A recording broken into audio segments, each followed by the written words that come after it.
नमस्कार, मैं अंकित कुमार लाल। महापौर के आगामी चुनाव को लेकर जो चहल पहल चल रही है, जब से महिला सीट का आरक्षण जनरल के दौर पर किया गया था, अब यह देखना है कि कितने लोग खड़े हो रहे हैं। उन्हीं में से एक और शख्सियत खड़ी हो रही है जो कई वर्षों से समाज के पीछे रहकर काम भी किया है और फिर संगठन में बढ़ चढ़ के उन्होंने हिस्सा लिया है, जिनका नाम मीना गुप्ता कह सकते हैं कि डॉक्टर मीना गुप्ता जी हैं। आइए सबसे बात करेंगे कि किन मुद्दों को लेकर चुनाव लड़ने वाले हैं और इनका क्या एक विचार क्यों आया कि चुनाव लड़ना चाहिए। बहुत बहुत धन्यवाद आपको अंकित लाल जी। आप मेरे से जो जानना चाहते हैं मैं उसका सटीक जवाब दूंगी। मैं चुनाव लड़ना चाहती हूँ क्योंकि अभी मेयर का चुनाव हमारा ये जो चैनपुर क्षेत्र है वह अभी नया से जोड़ा गया है चैनपुर को। इसके पहले नहीं था। चैनपुर और भी कई क्षेत्र हैं जो नगर निगम में शामिल किया गया है। तो मैं इसके पूर्व में यहाँ से जिला परिषद सदस्य के तौर पर चयनित हुई थी और मैं अपने कार्यकाल में अपना बहुत अच्छा काम की हूँ, जैसा कि आप देख सकते हैं मेरे कार्यकाल को। तो इस बार हमारा क्षेत्र नगर निगम में हुआ है और सौभाग्य से महिला सीट हुआ है। इसके लिए मैं झारखंड सरकार को भी धन्यवाद देना चाहूँगी कि महिलाओं को सशक्तिकरण के लिए एक बहुत अच्छा मौका दिया गया कि हम यहाँ से अपना महिला प्रतिनिधि कोई भी चुने जाए, लेकिन वो महिला ही बनेगी मेयर के पद पे। तो उसी सिलसिला में मैं ये तैयारी अपना जारी रखी हूँ। तो आप मीना गुप्ता जी यह बताइए, चुनाव में जो चुनाव से पहले जो पूर्व का जो वर्ष से जो चुनाव नहीं हो पाए, उसमें आप क्या कहिए झारखंड सरकार को? देखिए, चुनाव का कार्यकाल तो 3 साल पहले ही खत्म हो गया। चुनाव तो हो जाना चाहिए था, क्योंकि आप भी जानते हैं कि जब तक चुनाव नहीं होगा तो केंद्र सरकार से जो भी विकास कार्यों के लिए फंडिंग होता है वो सब रुक जाता है। राज्य सरकार से भी जो भी मिलता है वो भी रुक जाता है, यानी कि कुल मिलाकर विकास कार्य बाधित होता है लोगों का। और पहली बात ये हुआ। दूसरी बात ये हुआ कि लोग समस्या अपनी रखें तो कहाँ रखें, क्योंकि अगर नगर निगम क्षेत्र में जो भी पब्लिक है, जो भी समस्याएं, बहुत सी ऐसी समस्याएं हैं जिनको कि रखना रहता है, तो हर वार्ड से वार्ड पार्षद आएंगी और हर वार्ड पार्षद में कुछ न कुछ समस्या है जो कि वार्ड पार्षद अपना बैठक में लाएंगी। उस बैठक को नली गली बहुत तरह की समस्या आती है जो कि रखेंगे और बोर्ड में पास होगा तो वो विकास कार्य होगा। इसलिए भी चुनाव बहुत जरूरी है। प्रजातांत्रिक व्यवस्था में तो चुनाव होगा तभी कुछ हो सकता है। अब यह बताइए, अभी तक आपने कितने चुनाव को लड़ा और कितने वोटों जीत चुका है? मैं पिछले बार जिला परिषद थी यहाँ से और 2009 में मैं डाल्टनगंज विधानसभा से विधानसभा का चुनाव भी लड़ी हूँ, लेकिन उस समय आज नहीं 2009 की बात है। और उसके बाद मैं एक बार जिला परिषद लड़ी थी जिसमें मैं हार गई थी और दूसरी बार मुझे सफलता प्राप्त हुआ। और फिर ये मैं लगातार जनता के बीच में जन समस्याओं को लेकर के संघर्ष करते आ रही हूँ। मैं सिर्फ चुनाव लड़ने के उद्देश्य से काम नहीं करती हूँ। मेरा एक सोच है कि जब हम क्षेत्र में हैं या समाज से, राजनीति से जुड़े हुए हैं, तो जनता का काम जो है कि अगर मेरे संज्ञान में आता है तो मैं उसको बढ़ चढ़ करके हिस्सा लेती हूँ और काम करती हूँ। मेरे संज्ञान में चाहे कोई भी कार्य हो, चाहे वो मेरे से बने या ना बने, उस चीज को जो मेरे से बनने लायक नहीं है वह मैं विधायक के स्तर से या फिर जिला के स्तर से उसको सॉल्व करने का प्रयास करती हूँ और लोगों को समस्या का निदान करती रहती हूँ और क्षेत्र में लगातार बनी रहती हूँ। आज चुनाव सरकार करा रही है तो चुनाव के लिए लोगों का कहना है कि आप इतना मेहनत करती हैं क्षेत्र में तो आपको महिला सीट हुआ है तो आपको आना चाहिए। इसलिए मैं चुनाव में जनता के कहने पर चुनाव में आ रही हूँ। अब यह बताइए, जो महापौर जो हैं एक शब्द का उपयोग करती है, निजी खर्च। जब सरकारी शुल्क दिया जाता होगा मरम्मत का कार्य के लिए, जब उन्हें कार्य दिया गया, सुंदर जो फंड रिलीज किया गया था, उसका उपयोग करने के बावजूद भी उनको निजी खर्च सब क्यों लगाना पड़ता है? इस पर क्या कहिएगा? देखिए, एक बात आप समझ लीजिए कि उनका कार्यकाल खत्म होने के बाद हमारे नगर आयुक्त के प्रयास से बहुत सारे ऐसा कार्य हुआ, जैसे चैनपुर में पार्क वगैरह बना, बहुत सा विकास हुआ, लाइट लगा, वो सारा चीज का क्रेडिट वो अभी भी उनको ऐसा एहसास होता है कि मैं अभी मेयर हूँ और मैं ही कार्य कर रही हूँ, या सभी चीज का वो यही बोलती हैं कि मैंने किया। और आज जो कुछ भी कर रही हैं वो सरकारी स्तर पे भी होता है, उसको भी वो बोलती हैं कि मेरा निजी खर्च से है। तो भाई आप इतना बड़ा दानी तो नहीं है कि सारा कार्य, कोई भी व्यक्ति ऐसा नहीं है जो अपना निजी खर्च से सब कुछ कर सकता है। क्यों? नगर निगम नहीं है, नगर निगम काम नहीं कर रही है, फिर आप अपना निजी खर्च से क्यों कर रही हैं? तो आप जनता में ये बताना चाहती हैं कि नगर निगम नहीं काम कर रही है, मैं कर रही हूँ, तो इससे क्या साबित होता है? आप अपने आप को क्या बताना चाह रही हैं कि नगर निगम शून्य है, आप ही सब कुछ है? तो 3 साल से जो कार्य हो रहा है, जितना भी विकास का कार्य हो रहा है, क्या आप ही कर रही हैं? आप निजी खर्च कर रही हैं? इन सवालों का जवाब तो खुद देंगी, आप उनसे पूछ सकते हैं, क्योंकि जनता सब जानती है, जनता बोलती नहीं है, क्योंकि वो क्या कर रही हैं, क्या नहीं कर रही हैं, क्या क्रेडिट ले रही हैं, सबको पता है। लेकिन कौन इस लफड़े में पड़े? कहा गया है कि आप जो कुछ भी कह रही हैं, कर रही हैं, वो सब कुछ जनता के संज्ञान में है और समय आने पर उसका जवाब मिलेगा उनको। अभी तक कई मेयर प्रत्याशी हुए जिन्होंने अपने स्पष्ट रूप से कहा है कि जो कुर्सियां लगी हैं सीमेंटेड वे में, जिसे सुनहरे छोरों में प्रथम महापौर और उप महापौर का नाम लिखा गया है, और जो यह काम बहुत पहले ही होना चाहिए था बिना नाम लिखे हुए, और यदि नाम लिखा भी गया तो वहां पर नगर निगम होता, क्योंकि वह कुर्सी वार्ड के स्तर पर भी जा रहा है, वहां लगा रहता है, तो वहां वार्ड पार्षद का नाम होना चाहिए था। किंतु वहां नगर निगम का नाम न होकर के कथाकथित लोगों का अपना खुद का नाम लिखा हुआ है, उस पर क्या कहिए? देखिए, मैं आपको बताना चाहूंगी कि ये बिल्कुल सत्य बात है कि जितना भी कुर्सियां लगी हैं नगर निगम की ओर से, उसमें नगर निगम लिखा होना चाहिए, या तो फिर जिस वार्ड में वो लगा हुआ है उस वार्ड के वार्ड पार्षद का नाम होना चाहिए था, जिसमें कि वह अपना नाम अंकित करी है सभी जगह। और जितने भी, आज भी मैं बताना चाहती हूँ आपको कि जितने भी नगर निगम के होर्डिंग्स हैं, जितने भी बैनर लगाने का जगह है, या जो भी नगर निगम का क्षेत्र में आता है, उस सारी जगहों पर उन्होंने अभी भी कब्जा कर रखा है। तो हमें समझ में नहीं आता है कि उनका पैसा और पहुंच और प्रभाव का जो वो अपना प्रयोग कर रही हैं, तो इसका कहा जाए तो नगर निगम का दुरुपयोग वो कर रही हैं, क्योंकि वह नगर निगम का क्षेत्र है और वो नगर निगम का होना चाहिए था। इस पर तो संज्ञान लेना चाहिए नगर निगम को भी, लेकिन पैसा और प्रभाव के दबाव में कोई उनके विरुद्ध में कोई बोलने को तैयार नहीं होता है। ये बात बिल्कुल सत्य है। बहुत ही अहम प्रश्न हम लोग के बीच में यह भी है कि सौंदर्यकरण आप देख पा रहे होंगे, अंबेडकर पार्क का भी एक सवाल है, और दूसरा सवाल उठता है गांधी उद्यान का।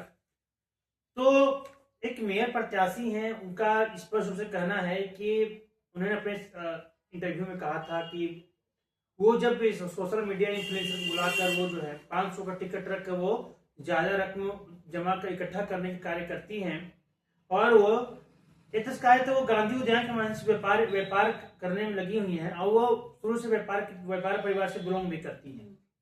और दूसरी तरफ आप अम्बेडकर पार्क देख पा रहे होंगे, वहां की स्थिति कैसी है, दुर्बल हो चुकी है, दुर्बलता से देखने में लगता है कि जाने योग्यता में नहीं दिखती है, वहां आपको दुर्गंध आती है। उस पर क्या कहिएगा?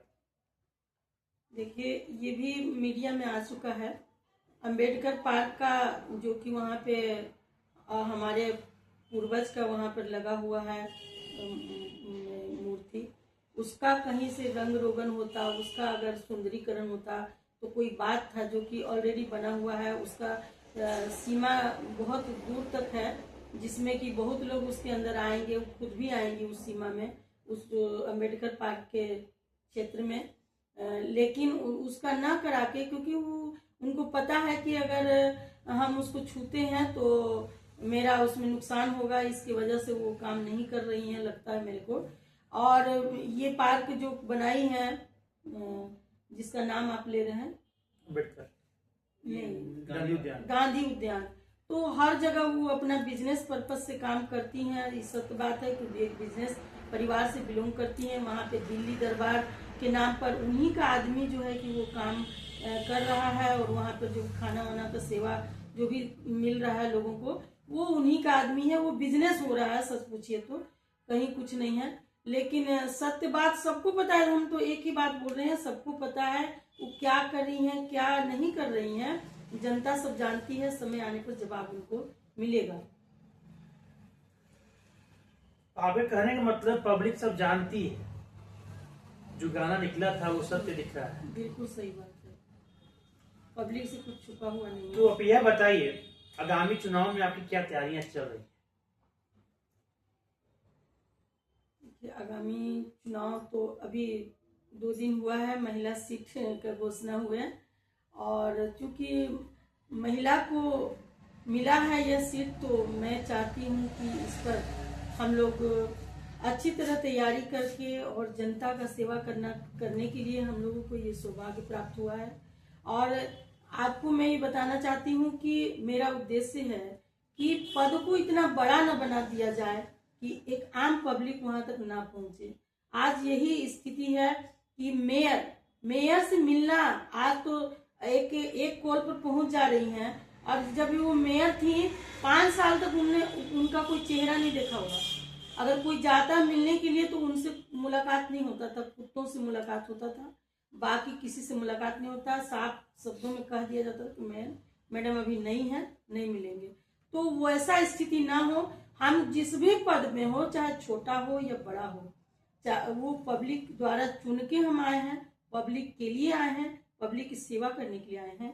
इसलिए 24 घंटा जब भी पब्लिक आए उनका सेवा प्रदान करें। और कोई पद इतना बड़ा ना हो जाए, बड़ा हुआ सो क्या हुआ, जैसा पेड़ खजूर पंछी को छाया नहीं फल ला गई थी दूर, ऐसा कहावत सार्थक नहीं होगा। मैं खास करके मैं ये आपसे वादा करती हूँ कि मैं आम पब्लिक के लिए, आज भी मैं भी आम हूँ, एक आम पब्लिक के लिए अगर ये पद एकदम सहज नहीं हो जाए कि हर व्यक्ति जो भी जिस समस्या से मिलना चाहते हो या ऐसे भी मिलना चाहता हो, तो वो बिल्कुल सरलता से हमसे मिल सकता है। बिल्कुल सहज है हमसे मिलना। 12 बजे रात के भी अगर कोई मिलना चाहेगा तो हम मिल सकते हैं, उनके लिए उपलब्ध रहेंगे। और मेरा सबसे मतलब मेरा ओपिनियन है कि कोई अगर कोई समस्या लेके आया तो उनका आवेदन में लेके रख नहीं देती हूँ। आवेदन अगर है, अगर अभी होने लायक है, तो सेम टू मतलब तुरंत वहां पर हम कॉल लगाएंगे या उनको उनका सोल्यूशन हम कर देंगे। ये नहीं कि आवेदन दिया, आवेदन रखे हैं, जो आवेदन पड़ा रहेगा वो पड़ा रह जाएगा, क्योंकि उनको काम करना नहीं है। जिनको करना रहता है वो एट ए टाइम काम करता है। और मेरा ऐसा सोच है, मेरा ऐसा मानना भी है कि अगर कोई व्यक्ति कोई आशा से आया है, कुछ काम लेके आया है, तो उसका काम बिल्कुल तुरंत होना चाहिए। और मेरे एक और प्रश्न इसमें आता है कि आपकी पढ़ाई कहाँ हुई, अंतिम डिग्री आपने कहाँ तक की है? मैं छत्तीसगढ़ के रायपुर से की हूँ BSc, और HMDS का डिग्री में प्राप्त की थी बाद में। मेरी सारी पढ़ाई लिखाई छत्तीसगढ़ में ही हुई है, यहाँ तो मेरा ससुराल हुआ। और BSc का डिग्री गर्ल्स कॉलेज रायपुर, उसका पूरा नाम है शासकीय दूधाधारी बजरंग महिला महाविद्यालय रायपुर, वहाँ से मैं BSc की हूँ। आप ये बताइए, आप शिक्षित महिला भी आती गिनती में, तो जब कोई मिलने जाता है प्रथम महापौर से, तो अक्सर उनका मुलाकात होता है आनंद शंकर जी से, जो पलामू चैम्बर ऑफ कॉमर्स के अध्यक्ष भी हैं। तो यह बताइए, ऐसा क्यों होता है जब मेयर चुनाव में उठती हैं अरुणा शंकर, तो सामने क्यों नहीं आते? देखिए, वो तो सच पूछिए तो पॉलिटिकल नहीं थी, तो हाउसवाइफ थी, आप लोग भी जानते हैं। और उनको लाया गया है।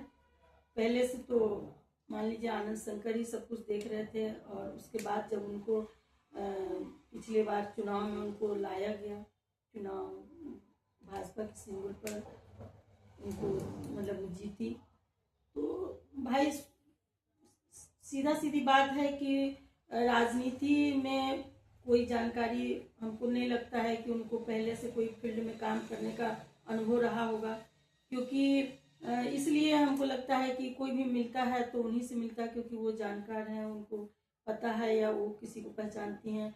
हमको तो समझ में नहीं आता है कि शुरुआती दौर में किन्हीं को पहचानती भी होंगी। अब हो सकता है अब लोगों के बीच आ रही हैं, जा रही हैं, तो लोग समझ रही होंगी। हम ज़्यादा कुछ नहीं बोलना चाहेंगे, वो व्यक्तिगत उनका मामला है। यदि मान लीजिए आप मेयर बनते हैं, तो जनता जब मिलने आएगी तो आपके हस्बैंड से मिलेगी कि आप उनसे मिलिएगा? नहीं, जनता हमसे मिलेगी। आज 30 साल से मैं राजनीतिक क्षेत्र में हूँ, सामाजिक क्षेत्र में हूँ। मैं समाज के प्रति समर्पित हूँ, मेरा जीवन भी समाज के प्रति समर्पित है। मैं लोगों के बीच में ही रहती हूँ, तो सबको पता है कि काम कहाँ से होगा, क्योंकि मेरे पति भी बिजनेस करते हैं, तो वो अपना काम करते हैं, लेकिन मेरे राजनीतिक जीवन में, सामाजिक जीवन में कोई इंटरफेयर नहीं करते हैं।